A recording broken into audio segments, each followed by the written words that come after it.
falar sobre 5 curiosidades do Steven Universo. Aliás, de Steven Universo. Bem, é sobre o personagem. 1. Ele é o único personagem principal que não é baseado em uma pedra real. Sim, baseado no irmão de Rebecca Sugar.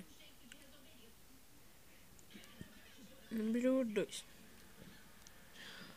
Tem uma teoria que ele só pode se fundir com humanos, ou seja, com Connie, seu pai, Lars, Sandy e outros.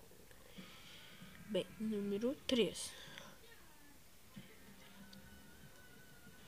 Ele tem a mesma altura da ametista. Número 4.